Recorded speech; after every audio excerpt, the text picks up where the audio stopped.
Hello,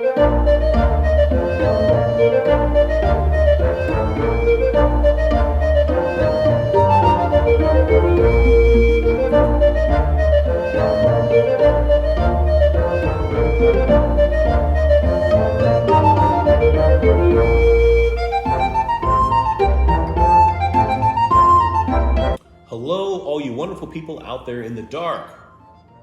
I thought we'd spend a few minutes talking about the devil's element and the double helix and the connection.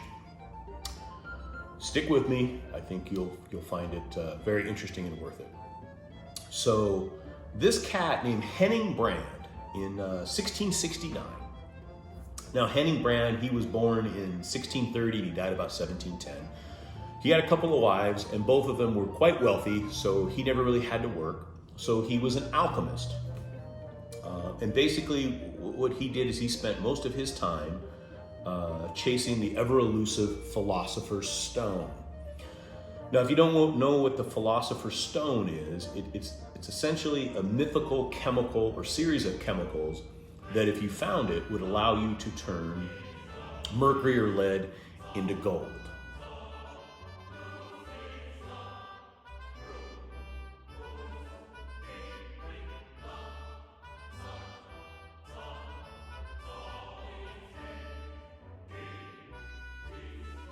So it was also believed that if you found this series of chemicals or chemical and you put it in wine, it would give you immortality. So keep in mind this is the mid 1600s. But in 1669, Mr. Brand, because he saw that his wife's urine was similar in color to gold,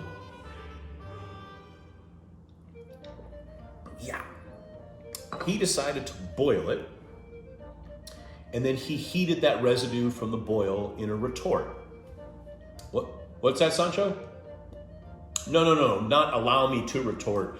A retort. It's similar to a beaker. Yes, exactly. Here, take a look. Here's a picture of a retort.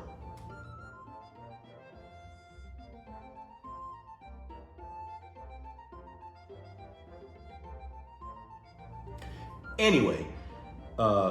In that retort, as he heated that residue, the fumes were actually glowing, and the liquid that dripped from the retort, as soon as it dripped out, actually flashed. So Brand managed to capture some of this to allow it to solidify, but he had to keep it in like a lead box or out of light because it would essentially flash if it was exposed to any kind of sunlight. Now, he named what he discovered phosphorus, which is actually one of the important elements on the periodic table. Actually, it's number 15. I'll show you a close-up right now. Here you go.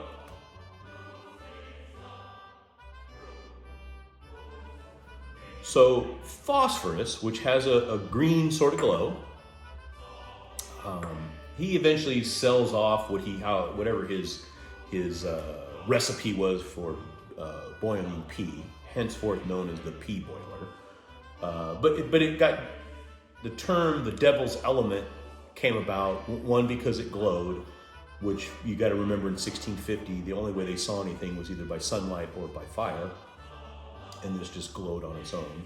And two, it initially had a flash point, so it got called the devil's element. And what phosphorus actually means in Greek is light bearing. So that all happened in about 1669. So keep in mind phosphorus, just keep in mind for a moment. So now we're going to flash forward about 100 years or so, and this cat named James Watt, very important man, 1736 to 1819. Now, Mr. Watt, actually in 1882, quite a ways after he died, he actually, the watt that we call, like a 60 watt light bulb, that's actually named after him. And we all know that, for example, again, a 60 watt light bulb, so that's actually it's actually 60 joules of energy burning or being used a second. That's how you get 60 watts. So a 100 watt light bulb is 100 joules a second being, I don't want to say burn, that's not the right word, but Mr. Watt is also famous for developing the term horsepower because he did a lot of studies at that time with rudimentary engines and horses, and that's where we all get the term horsepower today. And just so you know, 1 horsepower is about 745 or 746 watts. Mr. Watts did a tremendous, he's an incredible individual. We'll do another video on him later. But in 1776, he started working on trying to make some improvements to the Newcomen steam pump. Apparently there were some cats mining tin in England, and they're getting up, under the ocean, quite frankly, and it's very, very wet. And they're trying to get that moisture out of that cave. And essentially what Mr. Watts does is his steam pump, he develops a condenser to pull that energy out of the piston. And here's a picture of a rudimentary steam pump of that time period.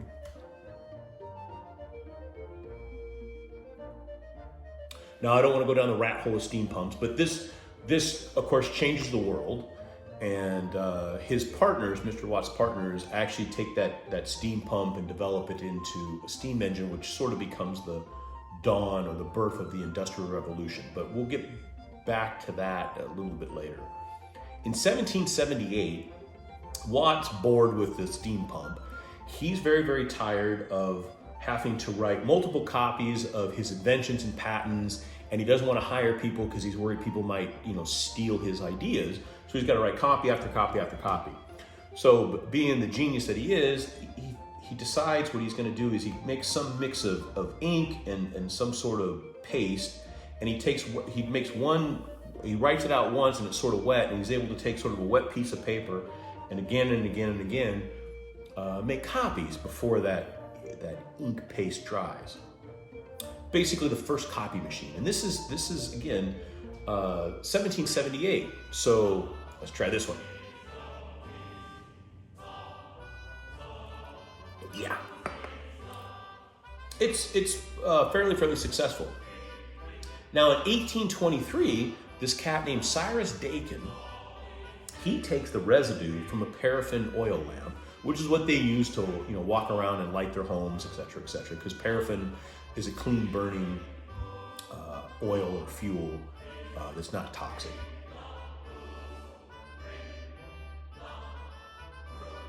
And what he does is and you've all seen it, that thin glass tube, that black on the inside, that's called carbon black.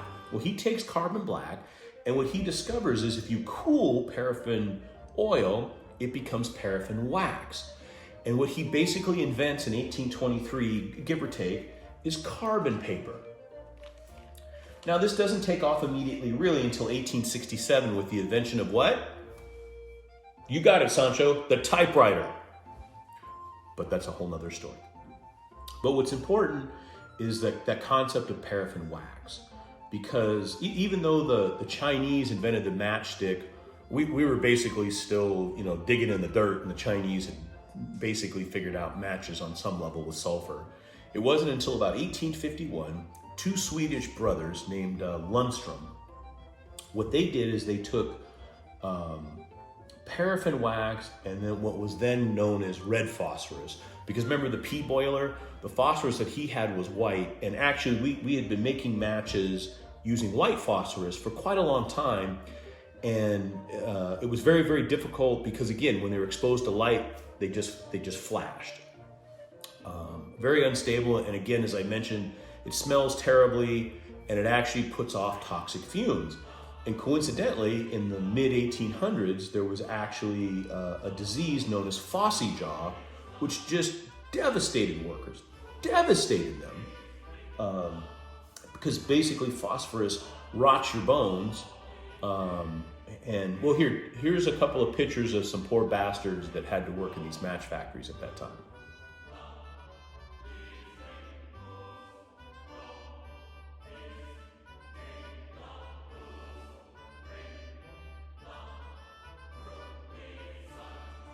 Anyway, the 2 Swedish cats, they basically develop a red phosphorus match. I have some matches here. And what they did that was clever is they put that paraffin wax right at the very bottom of this phosphorus. And what that did, because as I mentioned before, phosphorus doesn't really burn, it just flashes. The paraffin wax burned, and it allowed it to create a flame long enough to catch the simple wood on fire, which revolutionized, one, not the match, but something very, very important, the Industrial Revolution.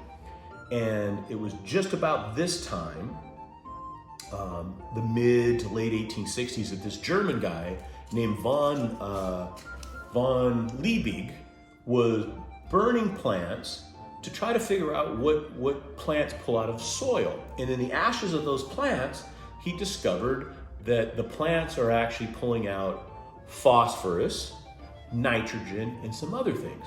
And he ends up being the father of fertilizer, phosphorus fertilizer, nitrogen infused fertilizer, and it revolutionizes the farming industry at just the right time. You know, crop yields go up 100-fold, and because of his experiments and his knowledge around phosphorus and nitrogen, he's able to feed the world right at the dawn of the Industrial Revolution. Because remember James Watt and his steam pump? Well, his partners basically turned the steam pump into a steam engine.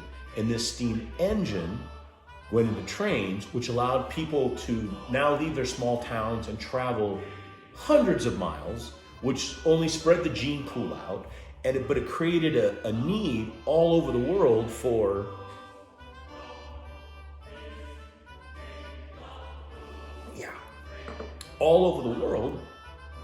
goods, which is what the Industrial Revolution was about. Now, what you want to keep in mind is one of Watt's guys actually takes coal, and he managed the fumes that come off of coal. He manages to light the fumes, which basically creates gaslight, which is the power that was needed for those factories to run 24/7 to meet the demands that the steam engine, which allowed people to travel all over the place to bring milk from Massachusetts to New York, or from New York to wherever. And salesmen were born, and they would travel on these trains, bringing their wares, their goods. And the Industrial Revolution is in full bloom.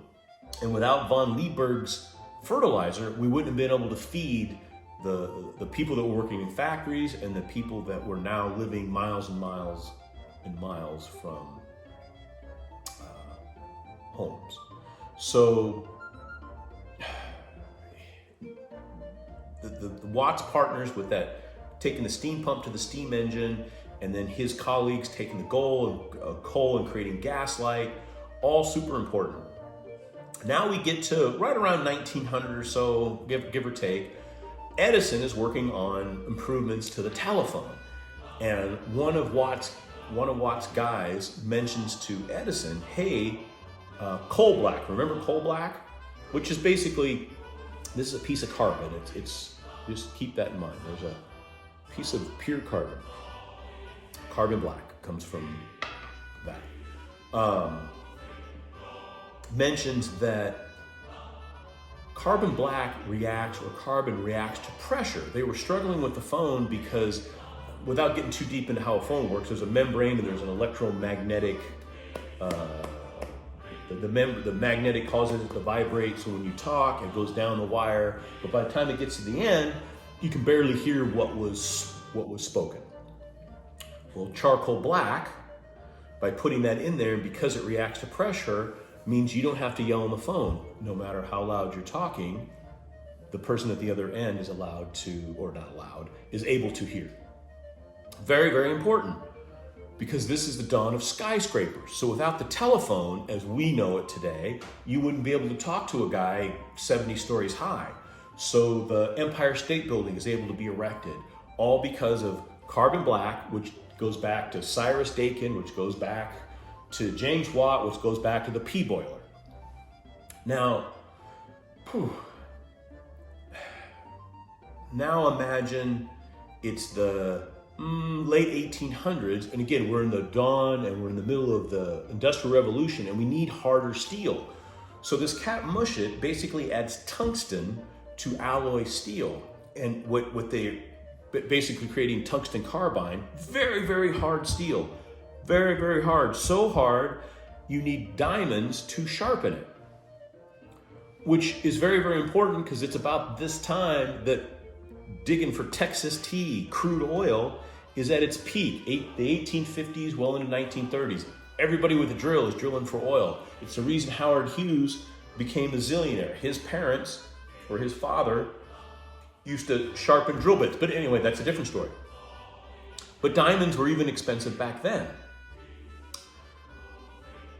So, this guy named Atchison takes carbon black and he heats it to 11 million degrees in an electric oven, and what he creates is carbon rundum, basically a fake diamond. And it's strong enough to cut a diamond, which means it can cut all of those drill bits. Super, super important. Now, what this guy continues to do is he heats that carbon rundum, and what he gets is graphite. And I know what you're saying. Why is graphite important? Well, keep in mind, about this time in 1895, a new medicine is developing where they don't cut into you, they can actually see into you. This guy named Röntgen, he's taking cathode rays and he's bouncing it off platinum, which is on here as well, but for a different day. So he's taking platinum and bouncing those cathode rays off, and what he discovers, he calls X, and it basically is an X-ray in 1851. So the big question now is it light? Now, about this same time, people are making this carborundum and making those fake diamonds or crystals, and some French guy basically drops one of these crystals, and he notices that it splits. It splits the same way. It splits neatly. No matter how many times it gets dropped, whenever it splits, it fractures sort of the exact same way. And what he basically determines is that if it's splitting the same way, that means the atoms within that crystal must have a regular pattern. So they're trying to figure out an X-ray, and here's a picture of the first X-ray taken. It's of this cat's hand.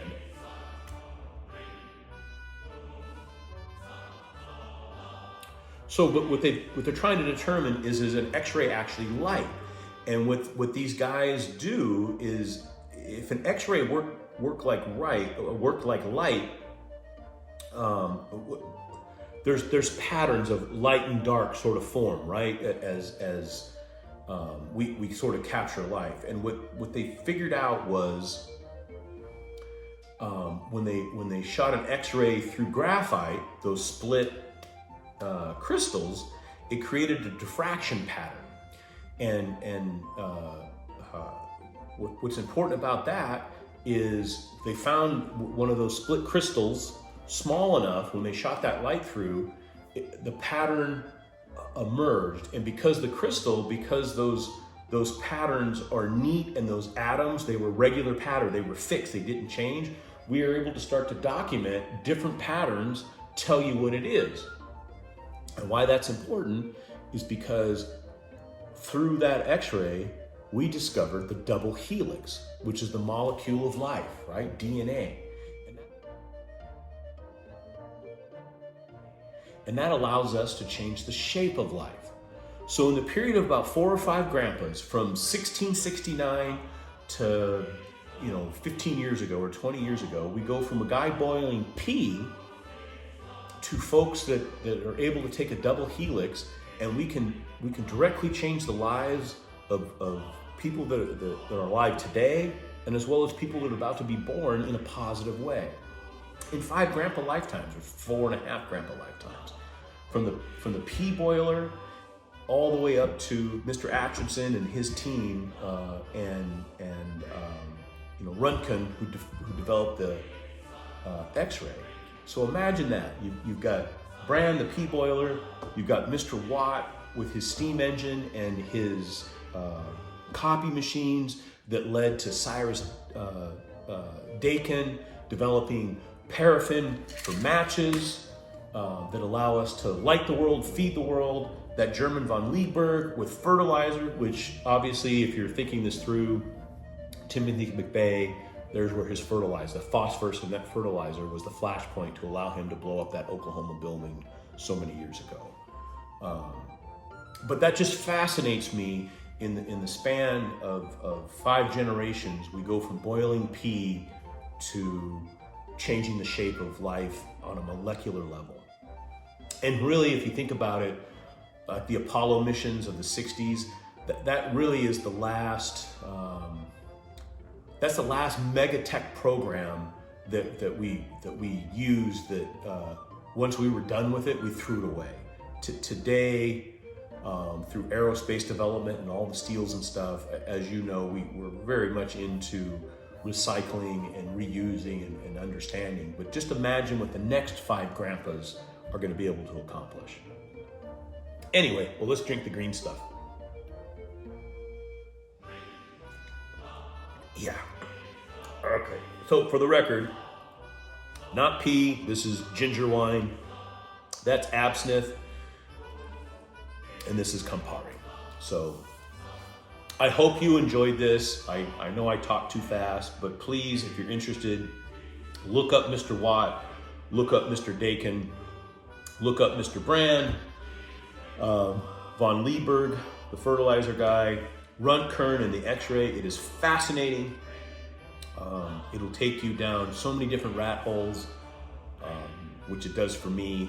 I just wanted to share how all of these people and the things that they did, how it all sort of comes together. And I believe we're on the precipice of the next, I'll call it the Industrial Revolution. But anyway, go get yourself some carbon. There you go. Also on the periodic table of elements. This is a lot of fun. It's worth looking at again. But in this world, when you could be anything you want to be, you'd be kind, you'd be humble, you'd be forgiving, and you'd be melting snow. Bye-bye.